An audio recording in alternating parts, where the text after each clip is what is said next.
Olá, bem-vindo a mais um programa Transparência. Hoje eu, jornalista Tarlá, a gente recebe aqui o ex-presidente da Câmara, Lincoln Fernandes. Tudo bem, presidente? Tudo bem, Sérgio, Tarlá. Obrigado pela oportunidade de participar em mais um programa Transparência. Um abraço a todo o público que acompanha a TV Câmara. Vamos começar pelas suas contas que foram aprovadas, saiu no jornal, saiu em tudo quanto é lugar aí. Isso é algum motivo para comemorar? Claro, isso, e até sugerindo o nome do programa, uma alusão ao nome do programa, isso mostra transparência, é o que a gente sempre buscou, né, desde o primeiro mandato, e foram 2 anos à frente da presidência, até porque a gente vem de um histórico com um ciclo vicioso e uma estrutura que você tem de mudar aos poucos e você consegue ter as contas aprovadas, né, dentro de um cenário de extrema dificuldade para qualquer gestor público, ainda mais num período de pandemia. No caso, 2019, pré-pandemia. Depois, 2020 já veio com alguns gestos de excepcionalidade. Isso, Sérgio e Tarlá, é a sensação de dever cumprido, né, de que você, com toda a estrutura de funcionários, departamento jurídico e também com os demais parlamentares, que você conseguiu cumprir uma missão, né? A aprovação de contas nada mais é do que uma missão cumprida. A gente tem que comemorar, como eu disse, existem muitas situações controversas no que diz respeito à gestão pública, que é muito complexa. A gente comemora com o sentimento do dever cumprido. Lembrando, deixa eu falar aqui antes. Lembrando que nós estamos gravando sem máscara, porque estamos no estúdio, lugar seguro, estamos a uma distância considerável e também todos somos vacinados. Vamos lá, cara. Com as 2 doses da Pfizer. Exato. Ô Lincoln, você, de um ano para o outro, a política muda muito, a cidade muda bastante. Se você voltasse a ser presidente, por exemplo, para o ano que vem, quais seriam suas prioridades? Olha, eu acho que a cidade está pagando um preço no que diz respeito à gestão diante de uma ilusão que o atual prefeito criou para todos os eleitores. Vamos tomar, por exemplo, Tarlá, as obras que estão paradas e que estão avaliadas aí em 73 milhões hoje. Obra parada significa prejuízo. Isso pode custar muito mais caro aos contribuintes. Quando o prefeito, em 2020, vem, aproveitando-se aí de um gancho eleitoral em plena campanha, e anuncia que a cidade se transformava naquele momento num verdadeiro canteiro de obras, e lança todas essas obras ao mesmo tempo, ele cria uma ilusão e um risco enorme. 1 ano depois, o que aconteceu?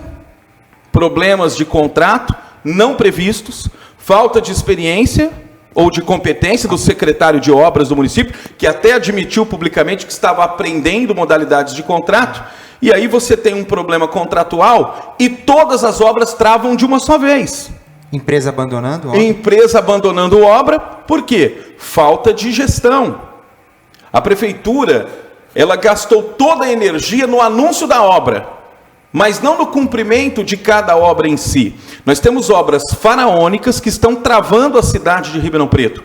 E não, Tarlá e Serginho, só no que diz respeito ao trânsito, não. Porque nós temos os corredores de ônibus parados, muitos deles. Mas na economia, essas obras estão gerando verdadeiros quarteirões fantasmas no entorno delas, com empresas quebrando, dificuldade de acesso, motorista tendo que improvisar caminhos para poder chegar ao seu destino. Então isso é uma irresponsabilidade enorme por parte da prefeitura. A prefeitura jogou esse combo de obras de uma só vez, e agora o problema que poderia ter sido evitado vem de uma só vez. A gente vai terminar o ano de 2021 com todas essas obras paradas, e aquelas que foram inauguradas no afogadilho, como o viaduto da Antônio de Eriksen, que precisou passar por reforma depois de ter sido inaugurado, e agora essa vergonha da pista de skate, que vai ficar interditada, fica interditada 30 dias logo depois de ser inaugurada.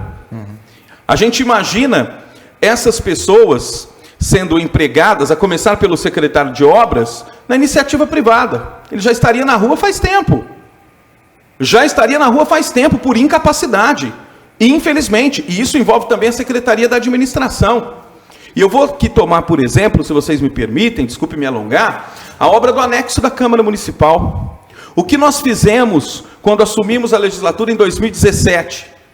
Porque nós tínhamos uma obra parada aqui, Sim. uma obra gigantesca parada, e prevista para um custo de quase 20 milhões, terminamos com a metade do preço, com a mesma empresa, sem aditamento de contrato e com toda a transparência, porque fizemos tudo com acompanhamento do Ministério Público e do Tribunal de Contas. As empresas que hoje exigem da Prefeitura contrapartidas, na ocasião nós fizemos ao contrário.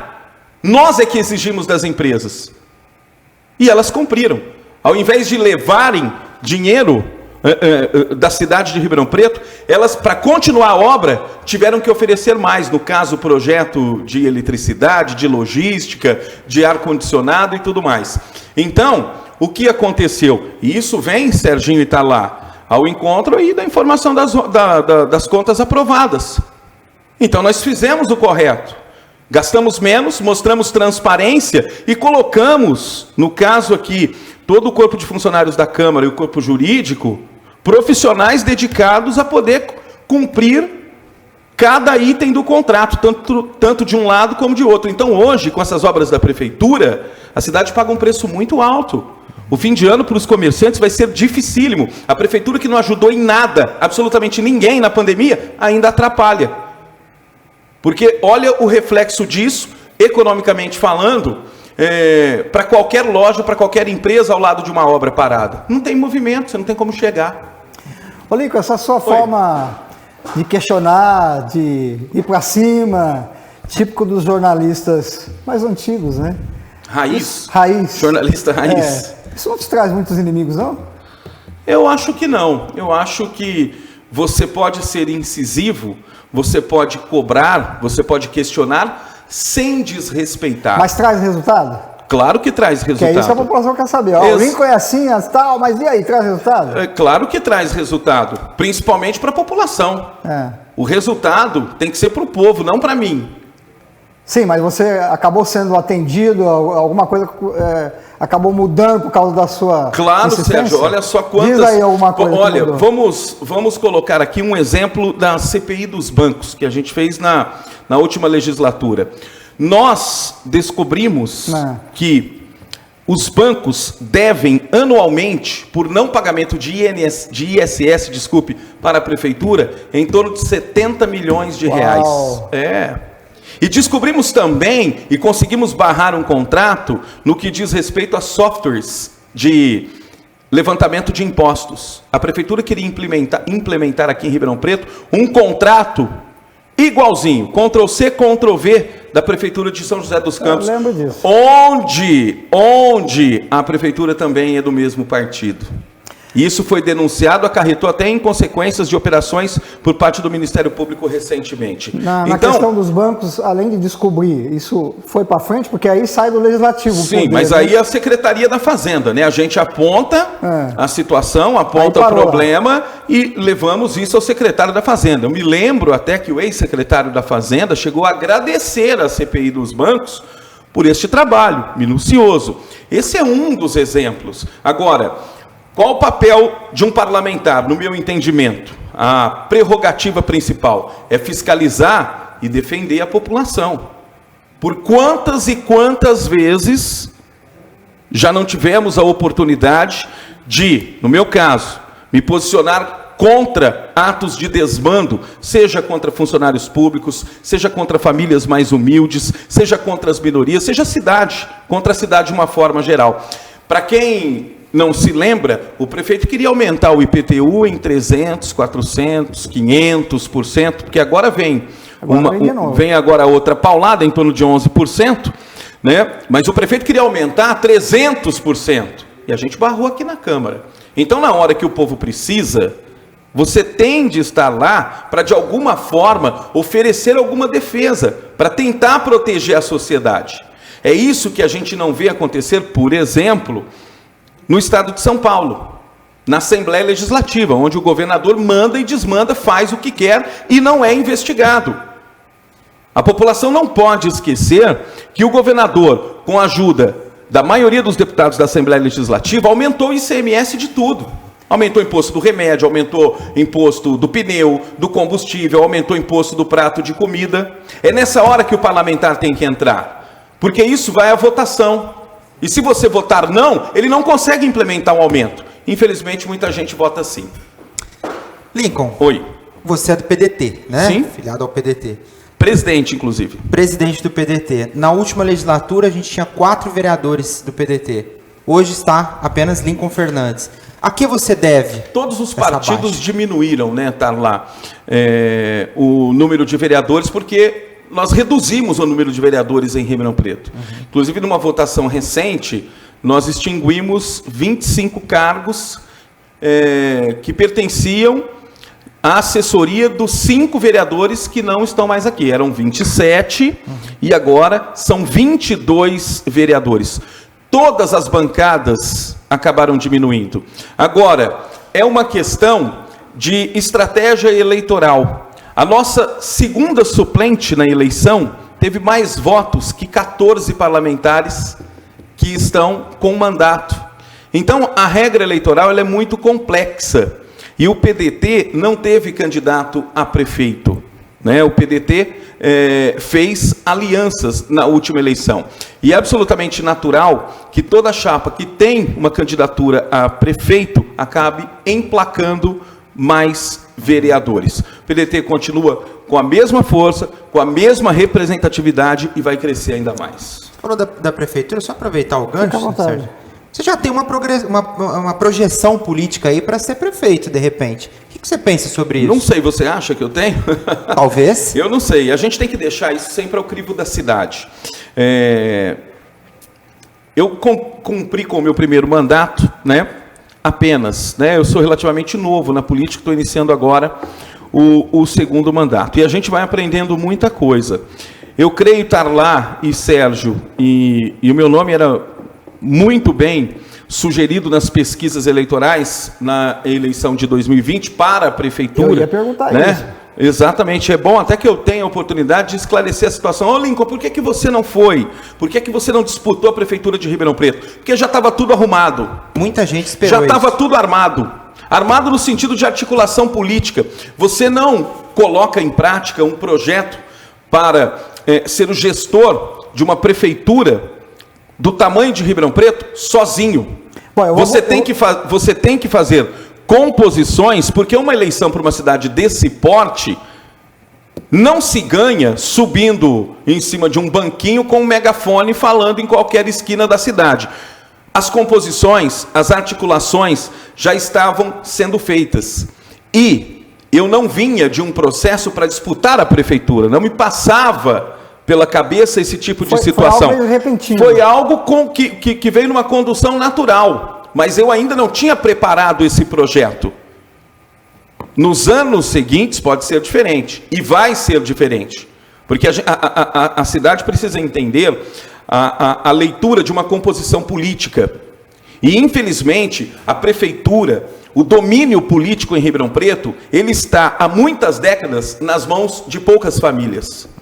E é difícil alternar. E muitas vezes essas famílias políticas acabam se unindo em nome do poder. Uniões que são feitas na mais absoluta obscuridade, mas são feitas.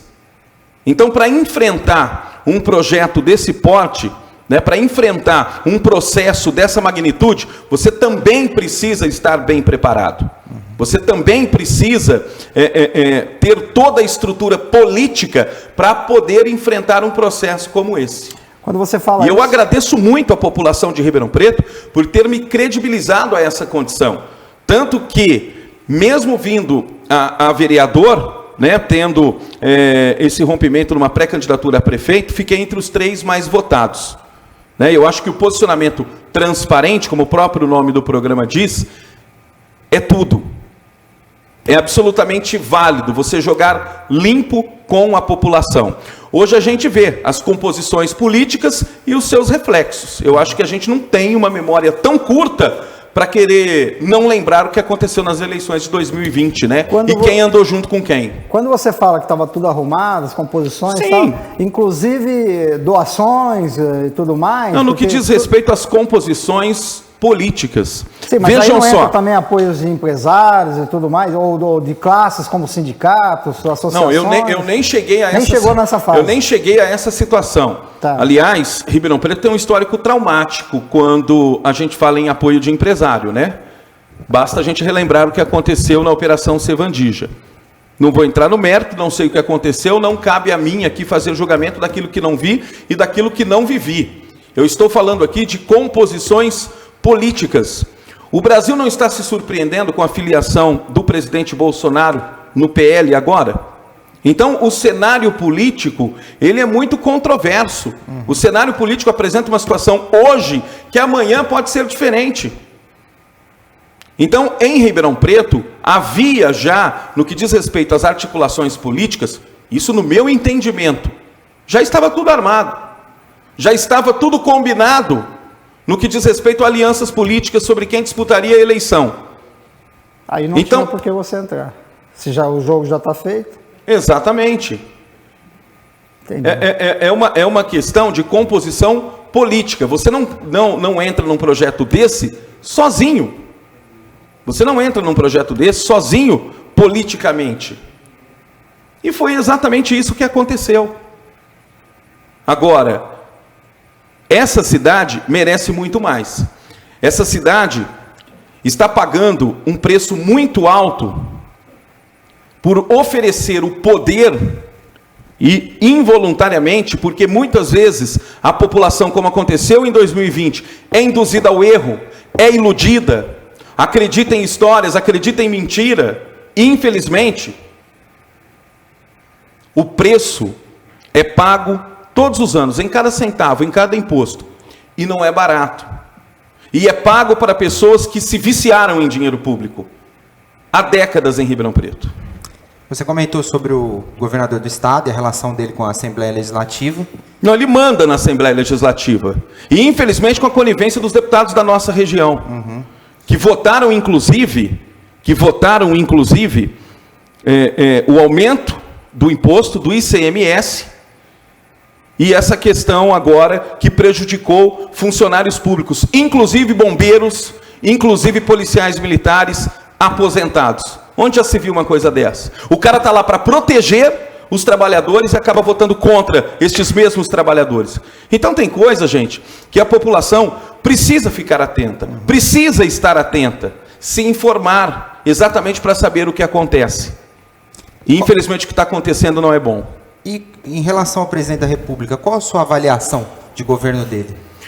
Infelizmente, é um presidente que não fala mais o discurso que ele adotou em 2018.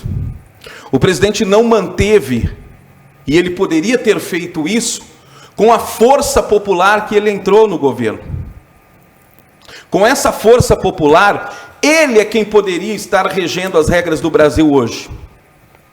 E ele, infelizmente, virou refém do Centrão, virou refém da Câmara dos Deputados. Essa votação vergonhosa da PEC dos precatórios mostrou que hoje, na prática, o presidente da República é o senhor Arthur Lira. E, infelizmente, o nível de negociatas ou negociações é muito baixo, porque se vota em troca de cargos e se vota em troca de emendas parlamentares. E Bolsonaro se permitiu ficar refém dessa situação. E agora começa a adotar, porque não tem outro caminho, medidas mais populares para poder levantar a popularidade do governo, a credibilidade do governo, que não é das melhores, segundo todos os institutos de pesquisa. Então ele perdeu um capital político, um capital popular enorme. Enorme. Porque não manteve as mesmas posições. Se aliou com quem ele mesmo criticou. Eu fico imaginando, nos próprios bastidores políticos, Bolsonaro era um deputado de quase 30 anos já de mandatos consecutivos no Congresso. Ele vem à candidatura à presidência da República atirando, entre aspas, contra aqueles com os quais convivia, com os quais era deputado no Congresso, e se elegeu em cima do desgaste dessas pessoas. E hoje ele está junto com essas pessoas. Voltando aqui para o Legislativo, vamos dar uma... Sim? É difícil ser presidente da Câmara? É uma responsabilidade enorme. Você tem que cuidar daquilo que não lhe pertence. Você tem que ser o guardião, o responsável no que diz respeito aos gestos administrativos e principalmente o dinheiro, os recursos. O orçamento da Câmara Municipal de Ribeirão Preto é muito maior do que muitas cidades do estado de São Paulo. Então você tem que ter uma responsabilidade enorme, uma transparência enorme e um profissionalismo enorme também para poder conduzir. Agora, se você obedecer a esses princípios, fica até fácil, viu, ô Sérgio? Tanto que as minhas contas foram aprovadas.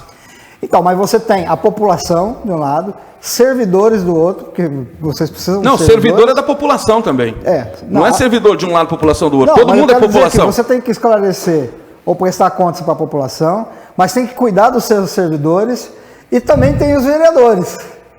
Como harmonizar essas três coisas? Não, às vezes nem é bom harmonizar. Eu acho que uma Câmara que promove embates entre os parlamentares é salutar. É melhor eu debater ideias, é melhor eu conflitar ideias, do que ser conivente. Quando o Ribeirão Preto foi conivente em suas ações administrativas, olha no que deu. O escândalo Sevandija, era todo mundo falando. Todo mundo, claro que não devo ser injusto aqui em generalizar, mas a maioria falava a mesma língua na conivência. Olha o que deu. Então, às vezes, o Sérgio e Tarlá, e a gente está aqui para isso. Nós temos aqui 22 parlamentares com perfis diferentes, Sim. com origens diferentes. Sim. É claro que ninguém vai falar a mesma língua. Claro. A harmonia, ela tem que acontecer no respeito, na ética. E aquilo que eu falei, você pode ser incisivo sem ser desrespeitoso. Claro. Então, você brigar por interesses, no que diz respeito a interesses republicanos, obviamente, aquilo que é interesse da população, é salutar. Senão fica uma espécie de conivência em que a cidade vira refém, né? Ok. Você é um comunicador, como o Sérgio já adiantou, e dos antigos, né? Nem A tanto. internet. Eu já estou para 27 anos da comunicação. Anos 2 antes de Cristo eu entrei. Eu me lembro que eu era rádio. criança, você já era repórter de campo. É mesmo, rapaz? rapaz? Agora ele abusou. Mas é verdade, o Lincoln tem experiência. Era seu pai. Eu já fui repórter de campo Eu da lembro. Rádio Jovem Pan, da Rádio Record, Rapaz, eu nem da tinha Rádio nascido ainda CMN, nessa época. da Rádio Clube, Rádio 79, né? Enfim, muitas rádios aí. E na época em que era bom, né? Cobrir os times de futebol de Ribeirão Preto. Não essa vergonha que virou esse SA. O Comercial, infelizmente, está na 3ª divisão. Agora vai começar a comentar Botafogo não tem mais futebol. identidade. Não, mas eu falo com As orgulho, origens, Sérgio. olha a origem. Eu falo com orgulho de quem acompanhou o Botafogo jogando no Maracanã, contra Flamengo, contra Botafogo. Com o Botafogo campeão com acesso da Série B em 1998, não é mesmo? Então isso dá uma saudade. Final, né, finalista do Campeonato Paulista em 2001. Não ficar comemorando Série C, né? Ficar comemorando Série D. Pô. Na sua opinião, Lincoln, a internet, ela mais atrapalhou ou beneficiou o político nas campanhas? Não, ela mais beneficiou. Se você usar devidamente a rede social, você tem muito a ganhar, né, no sentido de poder mostrar os seus projetos, né, no campo político, as suas atuações. Se você, cada cidadão hoje com a internet ganhou o direito de ter o seu próprio canal de TV. Isso é bom, não é mesmo? ruim às vezes.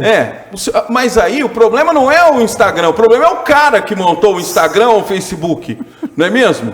O problema é quem está por trás disso. Sim. Né? E quando a ferramenta é mal usada, aí obviamente que ela se torna muito nociva.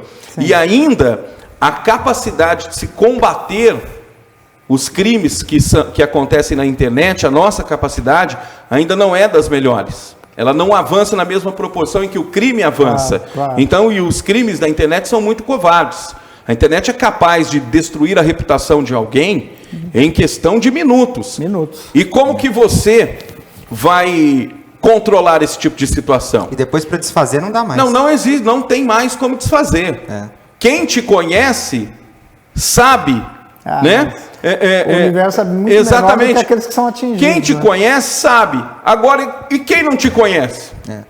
Como é que você vai explicar? Isso em qualquer situação. Como falam de artistas, né, de jogadores de futebol, assim também a política, né? Agora, o que eu vejo de muito bom nesse período é que a política ganhou um protagonismo muito grande. O brasileiro está apaixonado por política. Está apaixonado por política, está interessado, está se envolvendo, está buscando entender a função de cada um, como acontecem essas articulações, o quem é quem. Por quê?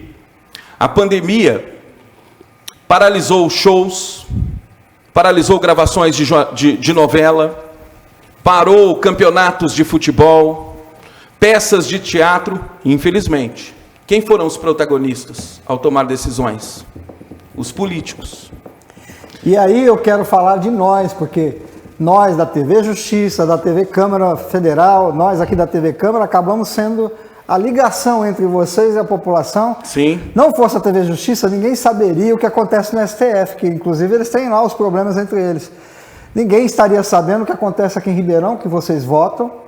Né? Tem as comissões, a CPI, por exemplo, dos bancos, ninguém saberia o que está acontecendo. E eu quero aqui fazer um agradecimento em público à TV Câmara, como eu já fiz várias vezes, porque na pandemia nós implementamos, eu como presidente da Câmara em 2020, a TV Educação. Eu ia chegar lá. As crianças que não podiam ir à escola, e não é todo mundo que tem um telefone celular com internet boa para poder ver o conteúdo. Exatamente. Nós implementamos, numa parceria com a Secretaria da Educação, a TV Educação.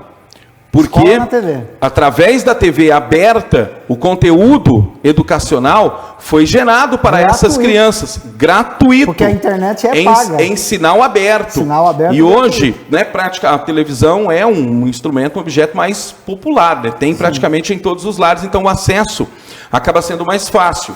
Então nós levamos esse conteúdo, né, e eu quero agradecer aqui a TV Câmara, porque nós transformamos a TV Câmara numa sala de aula. Sim. E o sinal, o conteúdo educacional, num gesto no estado de São Paulo, em que a Câmara de Ribeirão Preto largou na frente, e muitas cidades copiaram, exato, não é mesmo? Exato. Então, isso foi de fundamental importância para poder oferecer, né, o mínimo de conteúdo educacional a essas crianças. Aliás, eu quero pedir ao DTV lá que abra uma câmera aí e mostre o estúdio, que nós estamos gravando no meio do estúdio da Escola na TV. Pode abrir bastante, mostrar. Cadê? Que isso foi tomada uma decisão numa hora de crise. Sim. Eu lembro que você me chamou e disse, Serginho, tem como todo mundo colaborar e a gente fazer? Tem como virar uma escola aqui? Exatamente. E o pessoal estava todo mundo em home office, tá lá, tá mostrando. Estava todo mundo em home office, os nossos técnicos vieram trabalhar todos os dias. É verdade. Então, aqui o seu agradecimento vai para os técnicos, para todos que não deixaram de trabalhar nem um dia.